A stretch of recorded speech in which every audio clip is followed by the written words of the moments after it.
طریقے سے انشاءاللہ اسلامی بھائیوں کو، دوستوں کو، احباب کو اپنی زندگی کی دعوت دے کر انشاءاللہ عز و جل اجتماع پاک میں شرکت کرائیں۔ اللہ عز و جل ہم پہ اپنا خصوصی کرم فرمائے۔ انشاءاللہ ایک نعرہ ہو جائے، نعرہ تکبیر، نعرہ رسالت، حضور شیخ الحدیث۔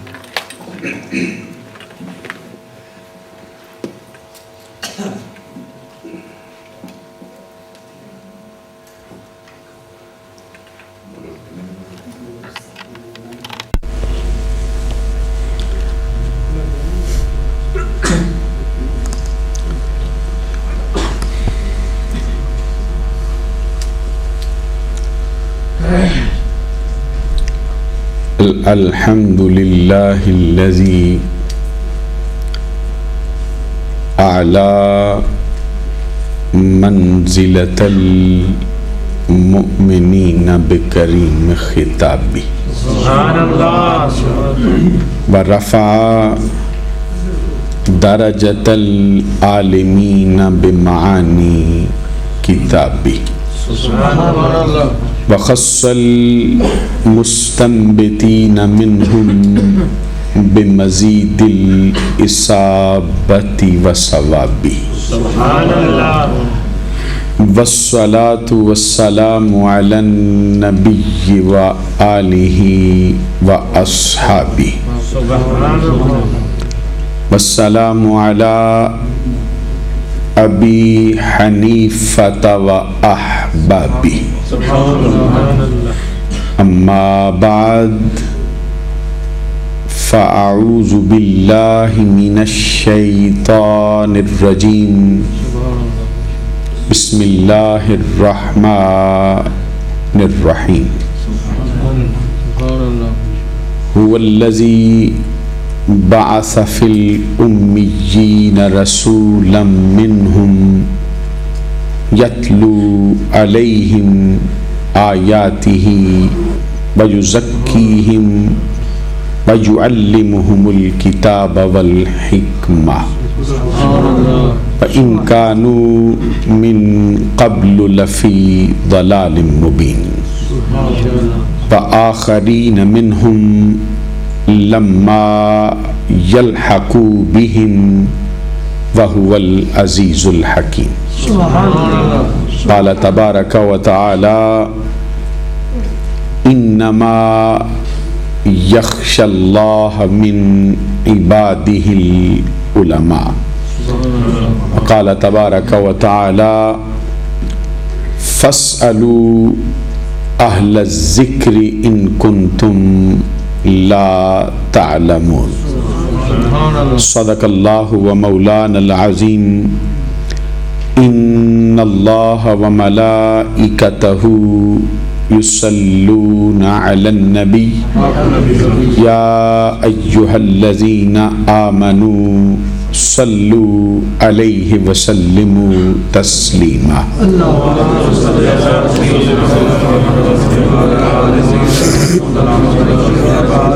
الصلاة والسلام عليك يا رسول الله وعلى آلك وأصحابك يا حبيب الله الله رب محمد صلى عليه وسلم نحن عباد محمد صلى عليه وسلم صلاة وسلاما علیک یا رسول اللہ۔ آج کی اس پروقار تقریب کے لیے مجھے جس موضوع پر گفتگو کرنے کا حکم دیا گیا ہے وہ امام الائمہ